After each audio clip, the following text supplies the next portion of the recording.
La oficina del registro civil estaba llena. Los testigos sonreían, el juez preparaba el documento y Mark me apretaba la mano con esa seguridad de siempre. 7 años juntos. 7 años en los que todos me decían lo afortunada que era por tener a un hombre como él. Pero justo antes de firmar, lo solté. Espera un segundo, dije, y salí corriendo sin mirar atrás. Mark me buscó por meses.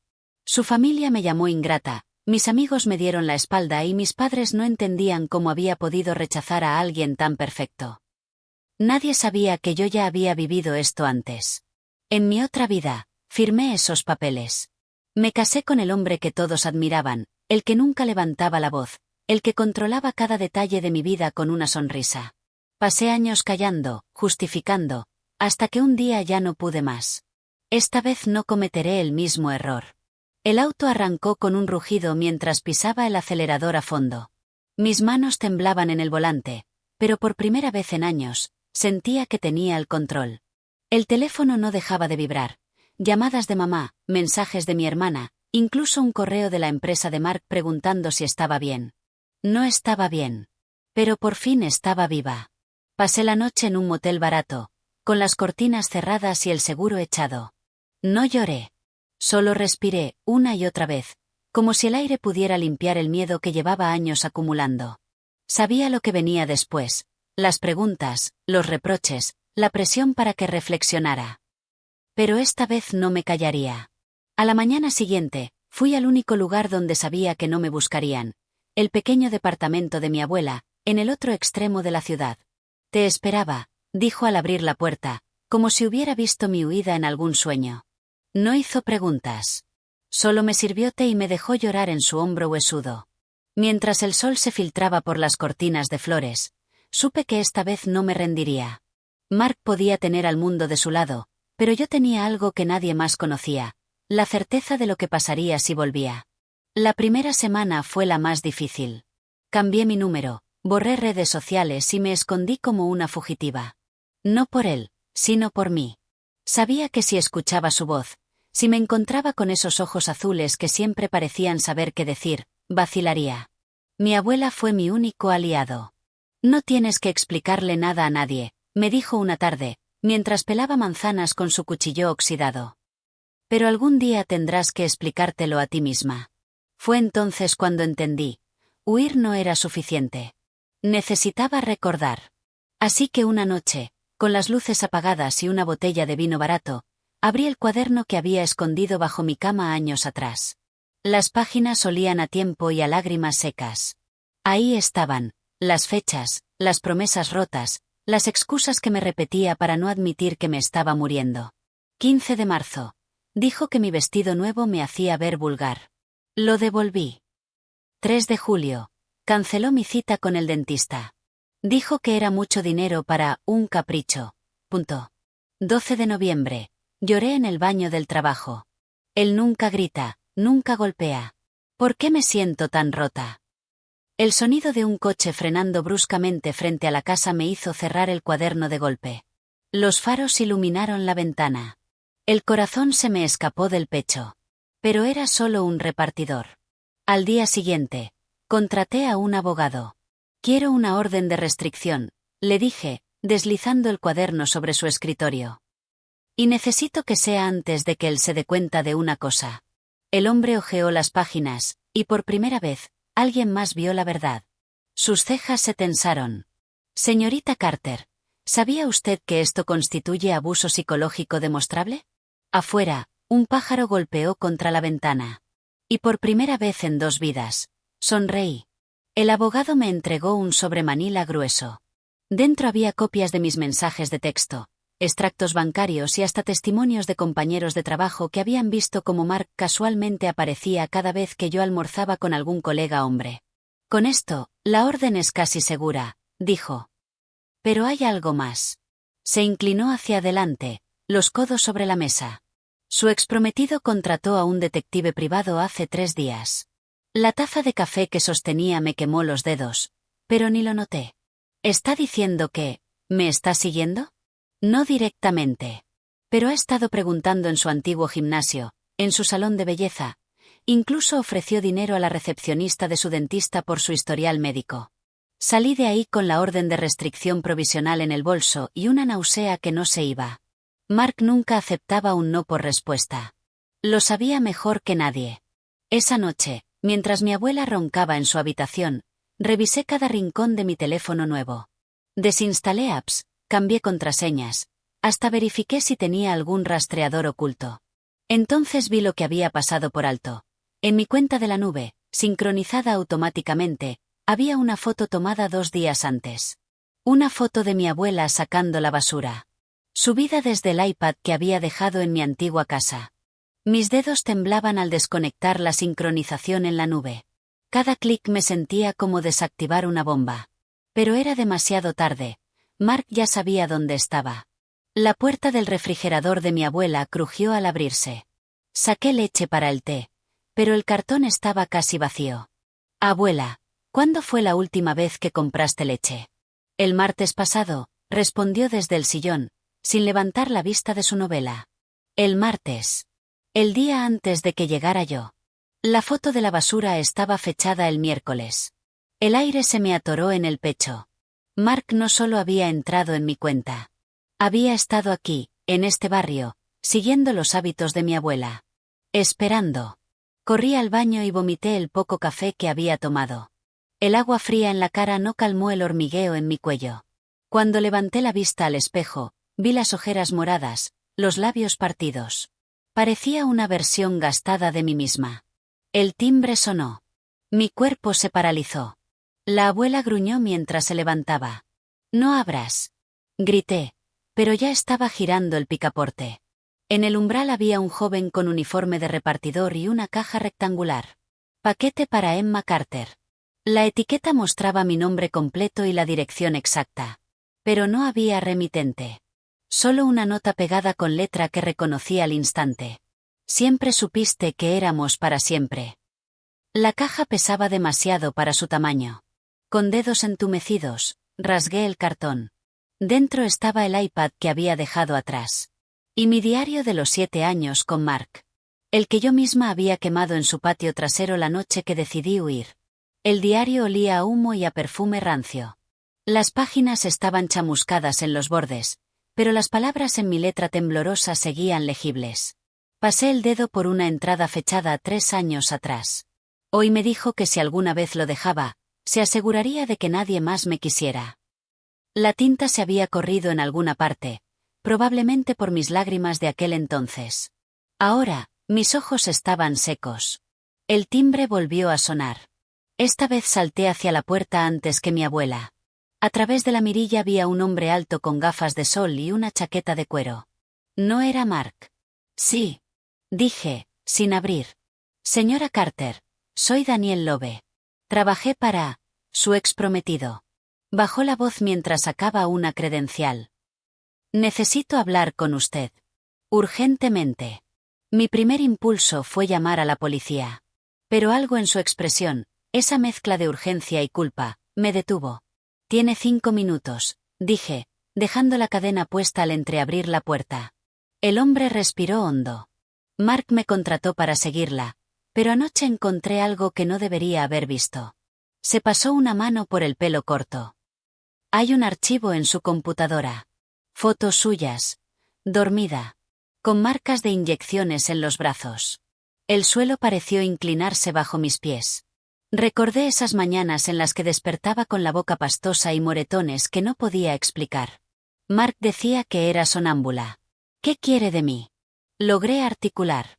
El detective se quitó las gafas. Sus ojos tenían el mismo miedo que yo sentía en el pecho. Ayudarla. Porque lo que sea que le hizo, ahora está perfeccionándolo. Ayer compró productos químicos en una farmacia clandestina. Detrás de mí, la abuela encendió la televisión. Un noticiero hablaba de 2 mujeres desaparecidas en el último mes. Rubias. Delgadas. Con mi tipo de rostro. El detective y yo nos miramos al mismo tiempo. En el silencio, su teléfono vibró. Un mensaje de Mark apareció en la pantalla. Encontré a tu hija en la guardería. Qué linda que es. Igual que su mamá. Daniel palideció. Y supe que acabábamos de pasar de víctimas a cómplices. El detective dejó escapar un juramento ahogado mientras su pulgar temblaba sobre la pantalla. Vi el pánico en sus ojos, ese instinto animal de padre que reconocí al instante. Llame a su esposa. Ahora mismo, le dije mientras ya marcaba el 911 en mi propio teléfono. Mi abuela, que había escuchado todo desde el sillón, se levantó con una agilidad que no le conocía y sacó la escopeta que guardaba bajo la cama. El cañón relució bajo la luz del comedor. No me vuelvan a decir que las viejas no servimos para nada, gruñó mientras amartillaba el arma con manos firmes. El detective hablaba a gritos con su esposa. No, no es una broma. Salgan de ahí ahora y vayan a la comisaría de tu hermano. Colgó y me miró con los ojos inyectados en sangre. Tiene fotos de mi familia desde hace semanas. Esto ya no es solo sobre usted. Las piezas encajaron demasiado rápido.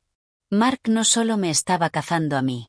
Había convertido esto en un juego perverso donde todos éramos peones. El sonido de un motor acercándose nos paralizó. Mi abuela se acercó a la ventana y descorrió la cortina solo 1 centímetro.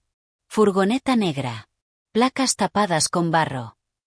El sudor me escurría por la espalda.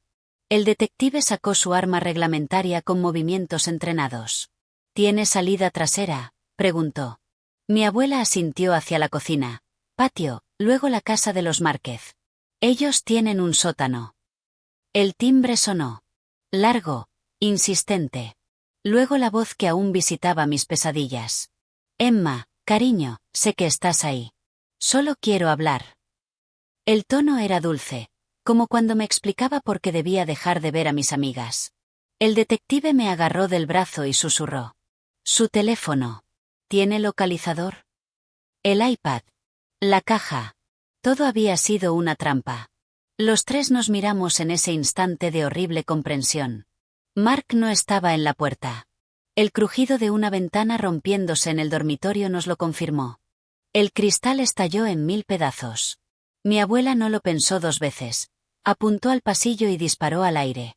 La detonación ensordecedora hizo que hasta los vecinos gritaran. «Vayan, ya», ordenó con voz que no admitía discusión.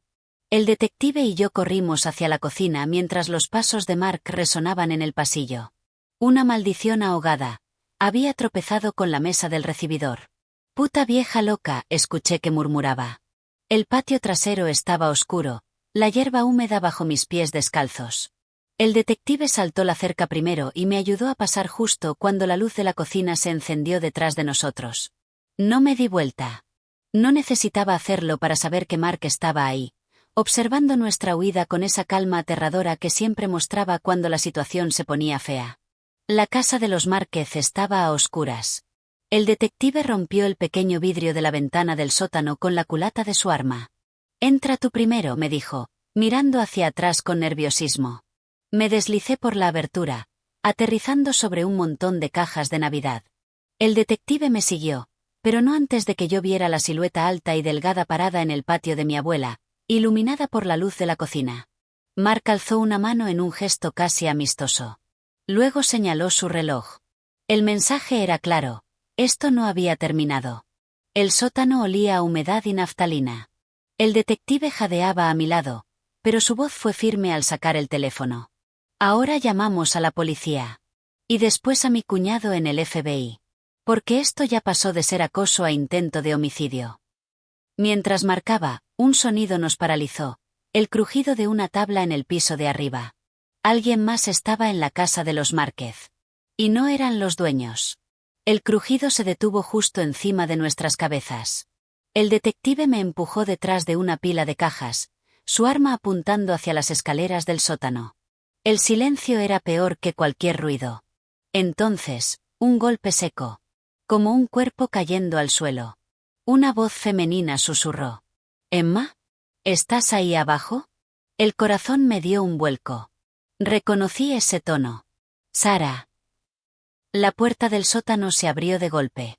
Mi antigua mejor amiga, la que dejé de ver porque a Mark no le caía bien, estaba en las escaleras con una linterna y una llave inglesa manchada de sangre. «No hay tiempo», dijo, respirando con dificultad. «Hay otro tipo afuera, uno musculoso. Lo dejé cao pero no durará mucho». El detective bajó el arma, desconcertado. ¿Cómo diablos? Sigo su blog de True Crime desde que Emma desapareció. Sara me lanzó una mirada cargada de años de reproches. Cuando vi las fotos que publicó anoche del barrio, supe que eras tú. Un gemido provenía del piso superior. Sara nos hizo señas de seguirla. Tengo un auto atrás.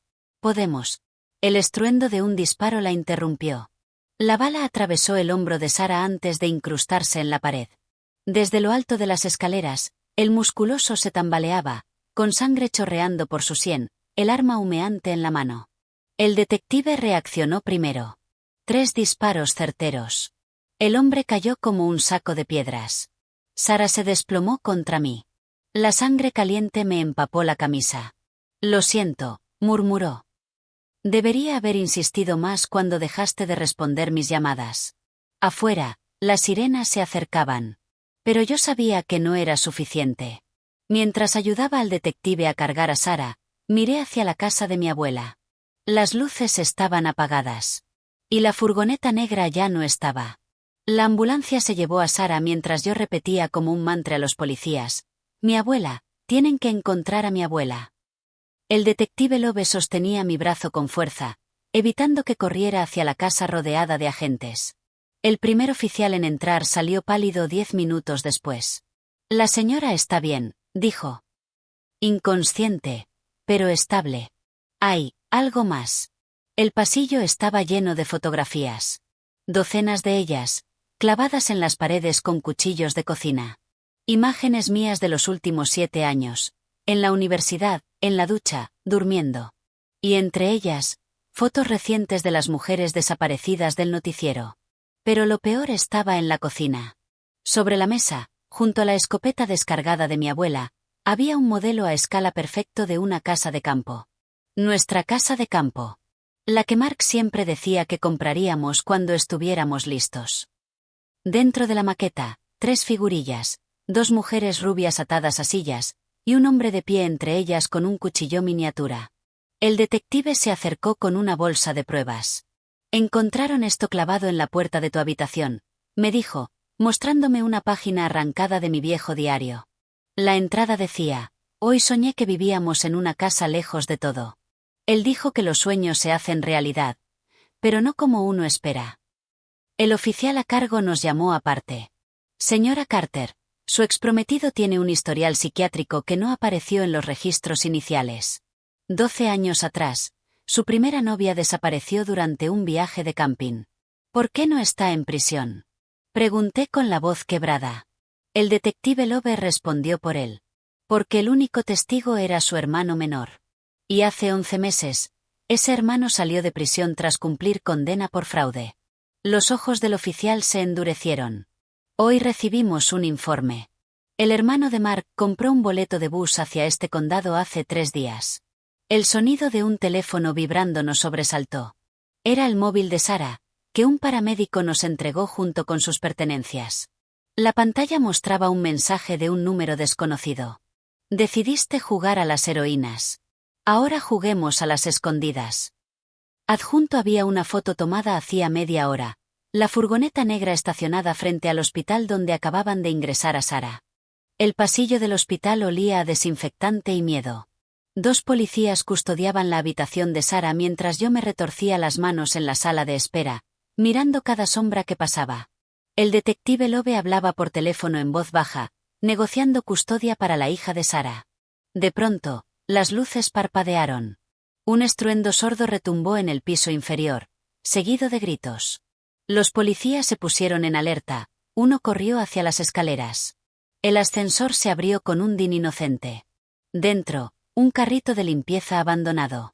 Sobre él, un ramo de rosas blancas, las que Mark me traía cada aniversario, y una nota manuscrita. Corté las espinas por ti. 7 años, 7 flores. La última se la daré personalmente. Conté los tallos con dedos temblorosos. 6. El detective maldijo y sacó su arma. Revisen el armario de medicinas, ahora, ordenó a los enfermeros. El 7º tallo no estaba en el ramo. Lo encontramos clavado en el vendaje de Sara, su punta afilada apenas rozando la piel de su cuello. Ella dormía profundamente, los signos vitales normales. La jeringa vacía junto a su cama tenía una etiqueta manuscrita, solo un sedante. No soy un monstruo. Mi teléfono vibró. Vídeo de un número enmascarado. Al reproducirlo, la imagen mostraba nuestra antigua cocina. Mark, de espaldas, cortando meticulosamente tallos de rosas. Sabes que esto no terminará hasta que hablemos cara a cara, cariño, dijo sin volverse. Te doy hasta la medianoche. Ven sola al muelle viejo, oh. La cámara giró hacia la mesa. Mi abuela, atada e inconsciente, con un monitor cardíaco conectado a su pecho. Los números latían con normalidad. La abuelita se irá dormida, pero no despertará. El vídeo se cortó. El detective me arrebató el teléfono antes de que pudiera borrar las coordenadas que aparecían después. Es una trampa obvia, Emma. Y no tenemos opción, susurré. En ese momento, la enfermera que revisaba a Sara gritó. Bajo su almohada encontraron un sobre con mi nombre.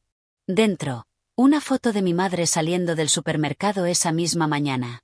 Y el reloj de arena que Mark guardaba en su escritorio, ahora con solo un cuarto de arena restante.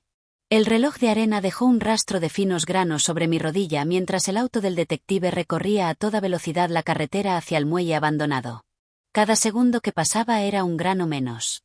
Una amenaza silenciosa. No puede ser tan simple, murmuró Lobe, sus nudillos blancos sobre el volante. Él sabe que vendremos con refuerzos. A través de la ventana, la luna se reflejaba en el agua oscura. El muelle apareció en la distancia, sus maderas podridas sobresaliendo como huesos rotos. Mi teléfono vibró. Un mensaje anónimo con una foto, la cabaña de pescadores al final del muelle, iluminada por una sola lámpara. Y una palabra. Sola. El detective frenó a 200 metros. Hay otro camino, dijo, señalando los arbustos junto al estacionamiento. Llegaré por atrás. Tú distráelo. Pero por el amor de Dios, Emma, no entres ahí. Caminé hacia el muelle con las manos visibles, cada paso haciendo crujir la madera vieja. El sonido del agua golpeando los pilotes marcaba el ritmo de mi corazón. La puerta de la cabaña estaba entreabierta. Dentro, una mesa con 2 sillas.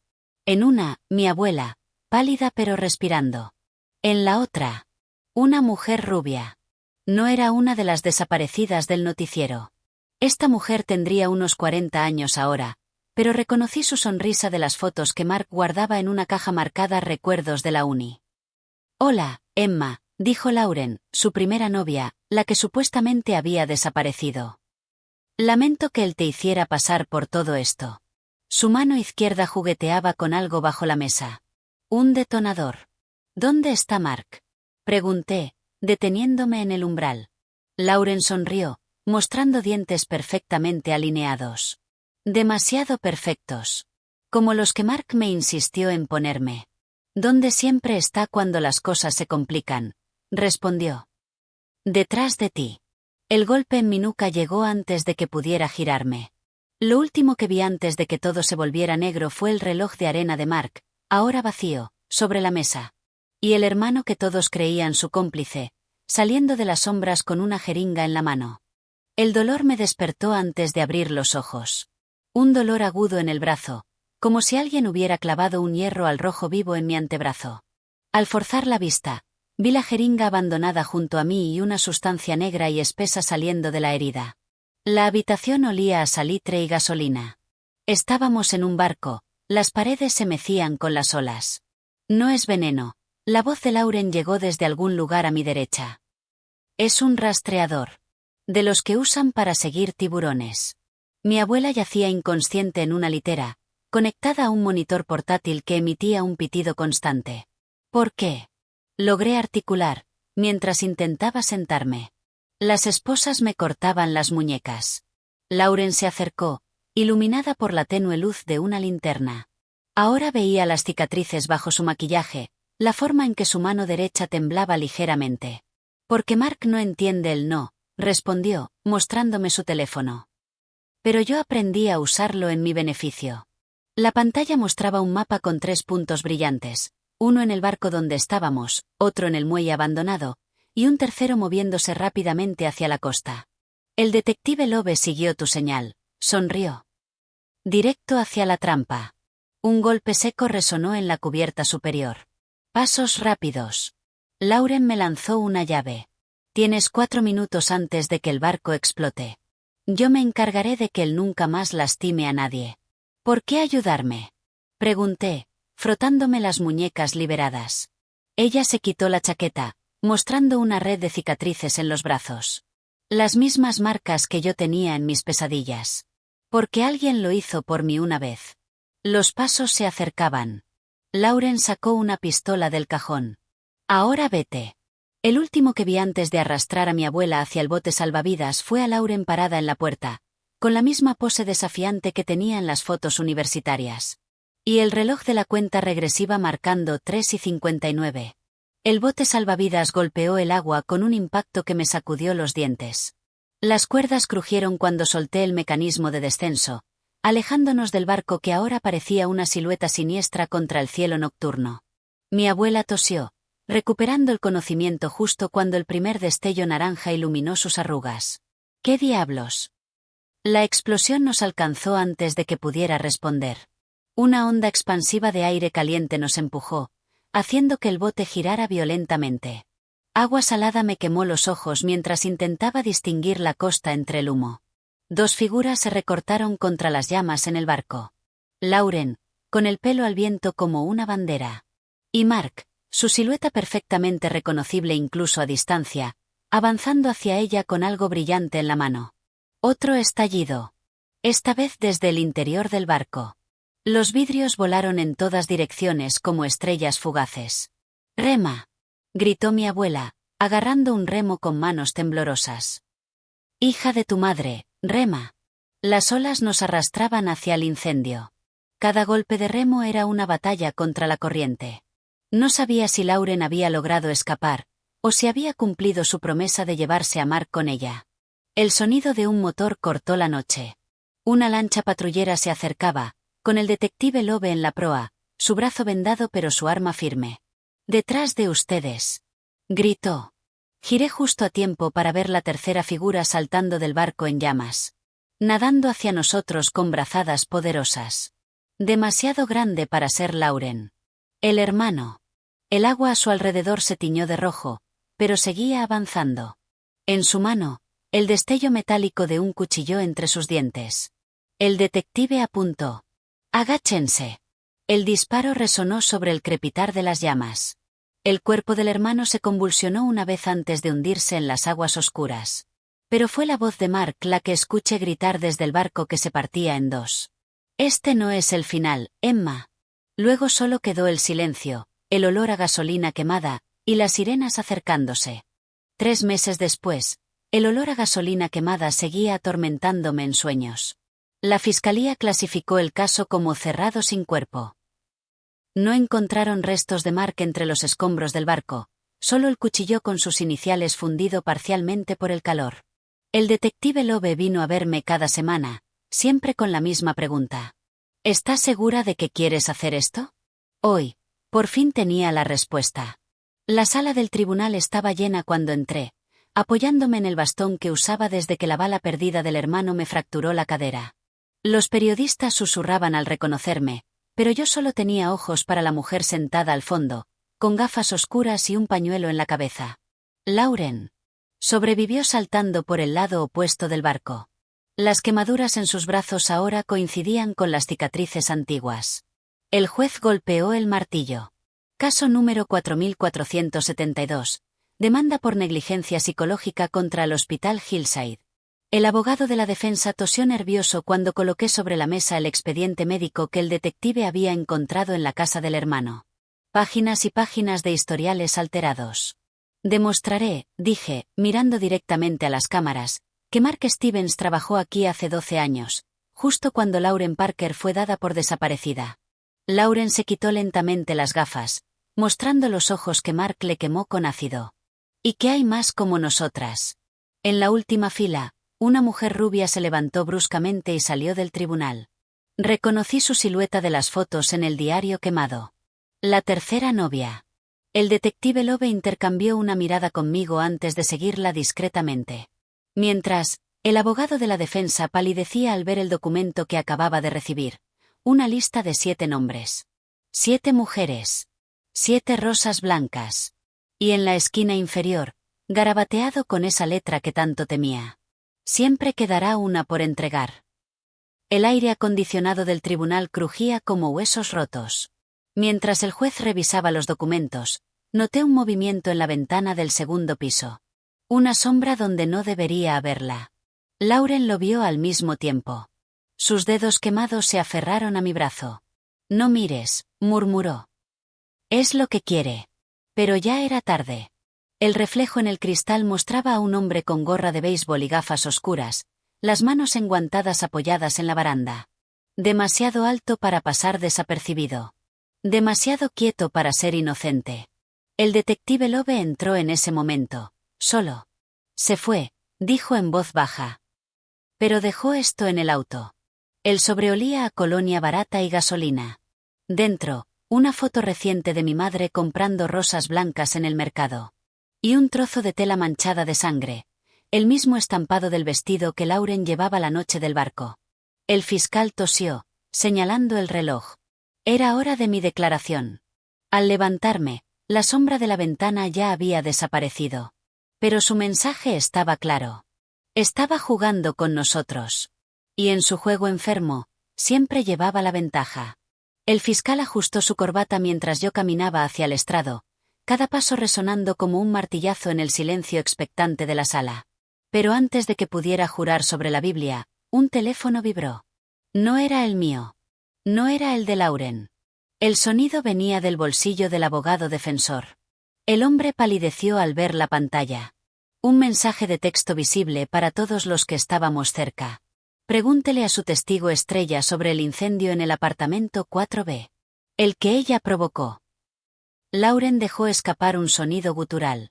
Yo recordé de inmediato la entrada en mi diario quemado que mencionaba ese incidente. La noche que Mark me dijo que Lauren había intentado matarme por celos. El abogado defensor sonrió, recuperando el control. Señorita Carter, ¿no es cierto que la demandante sufrió un brote psicótico en 2018? ¿Que usted misma solicitó una orden de restricción contra ella? Las cámaras giraron hacia mí. Lauren me miraba con ojos suplicantes. En ese instante lo entendí todo. Mark no estaba jugando con nosotras. Nos estaba poniendo una contra la otra. El detective Lowe irrumpió desde la puerta trasera, sosteniendo su radio. Acaban de encontrar a la tercera mujer, anunció. ¡Viva! En un apartamento registrado a nombre del juez que lleva este caso. El caos estalló. El juez golpeó el martillo inútilmente mientras los periodistas gritaban preguntas. Y en medio del alboroto, vi por última vez la silueta en la ventana del segundo piso. Levantando una rosa blanca en mi dirección. Antes de desaparecer para siempre. 5 años después, el jardín de rosas blancas florecía bajo el sol de la mañana. Las planté todas yo misma, una por cada mujer que Mark había destruido. Lauren se sentó a mi lado en el porche de nuestra casa compartida, sus cicatrices ya no tan rojas bajo el sol. Pasó las páginas del periódico local que anunciaba, cerrado el caso del depredador psicológico tras hallazgo de restos en el río. ¿Crees que era realmente él?, preguntó, acariciando a su perro de terapia. El detective Lowe, ahora retirado y con canas prematuras, dejó su taza de café sobre la mesa. El ADN no miente. Aunque me hubiera gustado verlo pudrirse en una celda. Mi abuela, de 89 años y aún más testaruda que nunca, salió con una bandeja de galletas. Dejen al muerto descansar. Hoy es día de celebrar.